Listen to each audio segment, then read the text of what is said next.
tentang tanda-tanda orang terkena penyakit TBC.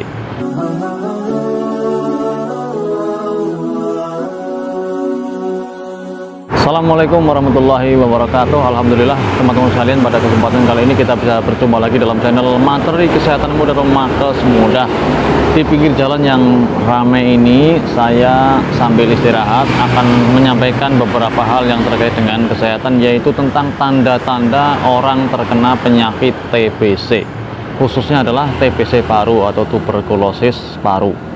Penyebab penyakit TBC adalah kuman, yaitu disebut kuman tuberkulosis.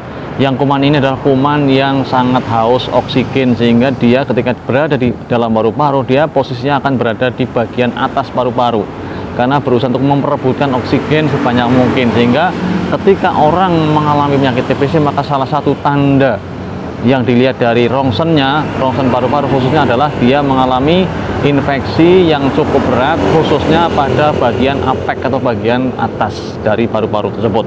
Nah, yang perlu kita sampaikan kepada teman-teman sekalian adalah bagaimana sih seseorang kita ketahui bahwa dia mengalami penyakit TBC, ya, karena namanya penyakit infeksi paru itu cukup banyak.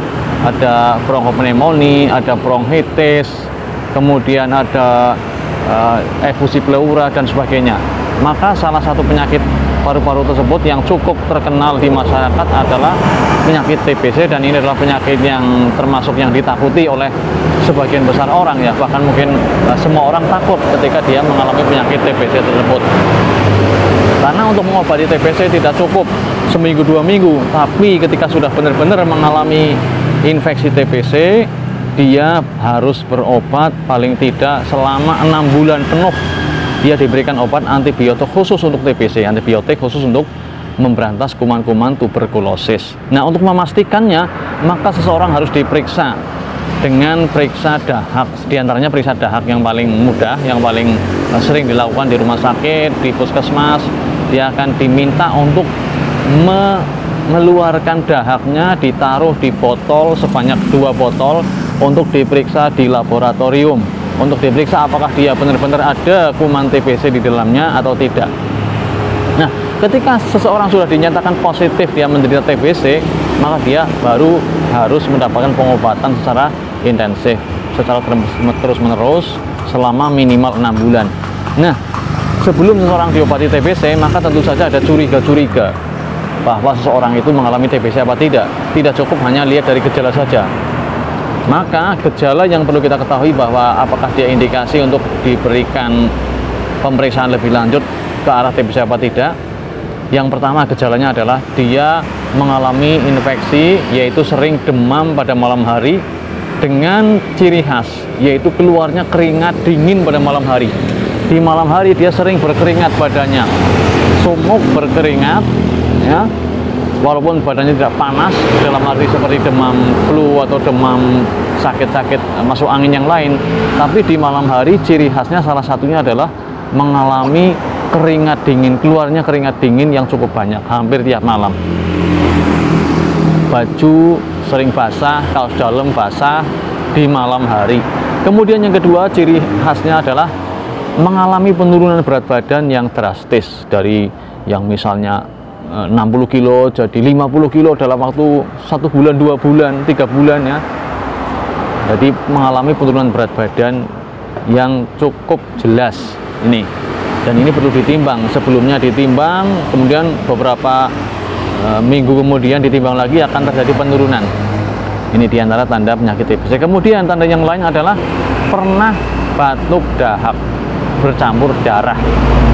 Ya, jadi di samping itu tadi, maka orang ini adalah sering batuk-batuk. Batuknya pun tidak terus-menerus, kadang hanya kadang-kadang saja.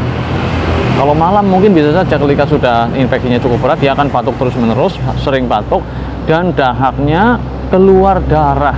Bukan bercak-bercak, tapi benar-benar keluar darah. Maka ini sudah termasuk tanda yang cukup berat lah, bisa dikatakan seperti itu, karena ada paru-paru yang sudah terinfeksi, ada luka di situ. Ketika luka itu ada pembuluh darah yang pecah, ketika luka di dalam paru-paru itu ada pembuluh darah yang pecah, maka akan terjadi perdarahan, sehingga ketika batuk, dahak, dia mengeluarkan darah, dan darahnya adalah ada kekhasan yaitu darah segar. Jadi berbeda antara muntah darah dengan batuk darah. Ketika muntah darah, darahnya warnanya lebih ke kehitaman, ya. Jadi merah kehitaman. Tapi kalau batuk darah, itu darahnya adalah darah segar, darah yang keluar dari paru-paru. Nah, teman-teman sekalian, itulah tanda-tanda yang cukup jelas dari seseorang mengalami penyakit TBC. Nah, untuk memastikan seperti itu tadi saya sebutkan, dengan pemeriksaan rongsen radiologi untuk melihat paru-parunya, yang tentu saja untuk memastikan diperiksa oleh dokter ahli radiologi untuk mendeteksi apakah dari rongsennya itu curiga ke arah TBC apa tidak, atau dokter paru-paru atau penyakit dalam. Nah, memastikannya lagi dengan pemeriksaan sputum atau dahak, dicek di laboratorium dengan cara cek, misalnya cek TCM, yaitu cek tes cepat molekuler, ya, pemeriksaan untuk dahak, atau dengan BTA, pemeriksaan BTA bakteri tahan asam. Ini adalah dua di antara cek dahak yang digunakan untuk menentukan seseorang terinfeksi atau terdiagnosis TBC apa tidak.